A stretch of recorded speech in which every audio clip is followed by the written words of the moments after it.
పాపం వాళ్ళు క్రిస్మస్ పండుగ చేసుకుంటారు. రాలేదా ఇందాక ఒక బండి నలుగురు ఎక్కిన్నారు. ఎవడెవడ ఈ బండి అబ్బాయి శాంతారంగా రోడ్డు యాక్సిడెంట్లు జరుగుతున్నాయి. అయినా కానీ మార్పు రావట్లేదు ప్రజల్లో. అంతా యూతే ఉన్నారు. మీరు రోడ్డు మీద ఒక్కరు కూడా కనీసం మీకు లైసెన్సులు కానీ ఇన్సూరెన్సులు కానీ లేకుండానే తిరుగుతున్నారు. మీ అవసరాలు చూసారా ఒక్కొక్కరు ఎందుకు తిరుగుతున్నారో తెలియదు. కాలేజీ టైంలో స్కూల్ టైంలో మీకేం పని? రోడ్ల మీద ఏం పని? కాలేజీలో వదిలినప్పుడే స్కూల్లో వదిలినప్పుడే మీకు రోడ్ల మీద పనులు ఉంటాయా? ఇంక మిగతా టైంలో పనులు లేవా? బతకండి పద్ధతిగా. రోడ్డు మీద తిరిగేటప్పుడు అన్నీ పెట్టుకొని రండి. ఒక్కరికంటే ఒక్కరికి గోళ్ళు. ఎన్నిసార్లు నోరు నెత్తి మట్టుకొని చెప్తున్నా కదా, ఏమన్నా ఒక డాక్యుమెంట్ అన్నా పెట్టుకొని తిరుగుతున్నారా? ఏం పెట్టుకో. ఆడ యాక్సిడెంట్ అయితే చాలు కంప్లైంట్ చేయడానికి అయితే రెడీగా ఉంటారు. సేఫ్టీ ప్రికాషన్స్ ఎన్నిసార్లు చెప్పినా కానీ ఒక్కరు కూడా పాటించట్లే.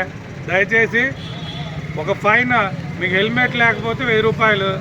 ఆ 1000 రూపాయల్లో మీరు మంచి హెల్మెట్ కొనుక్కోవచ్చు. లేదా ఇన్సూరెన్స్ లేకపోయినా 2000 దానికి ఫైన్ పడుతుంది. మీకు ఇన్సూరెన్స్ ఎంత అయితే ఒక బండికి 1000 నుంచి 1500 లోపు మంచి బండ్లు అయినా ఇన్సూరెన్స్ కట్టుకోవచ్చు. ఒకసారి ఫైన్ కట్టే దీంతో సంవత్సరం మొత్తం ఇచ్చేసుకోవచ్చు. దానివల్ల మీకు సేఫ్టీ ప్లస్ ఎదుటి వాళ్ళకి ఎవరికన్నా పొరపాటున ఏదైనా జరిగినప్పుడు వాళ్ళకు కూడా సేఫ్టీగా ఏదన్నా కాంపన్సేషన్ పర్పస్ పనికి వస్తాయి. లైసెన్సులు ఉన్నాయి ఒకరికన్నా? ఉండవు. లైసెన్స్ లేకపోతే మీతో పాటు రేపు ఏదన్నా అయితే ఆ బండి ఓనర్ ఎవరున్నారో మీ నాన్న కావచ్చు, మీ అమ్మ కావచ్చు, లేకుంటే ఇతరత్ర మీ ఫ్రెండ్స్ కావచ్చు, లేకుంటే మీ అన్నోళ్ళో తమ్ముళ్ళో కావచ్చు.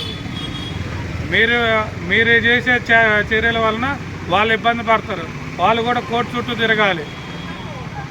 ఎన్ని అవసరమా? పద్ధతిగా రోడ్ నామ్స్ అన్ని పాటించి మీరేం పని చేసుకుంటున్నారో పద్ధతిగా చేసుకోండి. అనవసరం టైంలో రోడ్ల మీదకి రావడం, ఇతరత్ర సమయంలో ఆఫ్టర్ 10 తర్వాత రోడ్ల మీద ఉన్న మీకు ఏదైనా పని ఉంటే ఖచ్చితంగా రండి, ఇబ్బంది లేదు. ఇట్లనా పని లేని ఏం పని లేకుండా రోడ్డు మీద షికారు చేస్తాం. కాలేజీ వాళ్ళు పిల్లలు పోయేటప్పుడు చేస్తాం, లేదా స్కూల్ పిల్లలు పోయేటప్పుడు వాళ్ళు వెనక తిరుగుతాం. ఇట్లయితే అందరినీ జైలు పంపిస్తాం.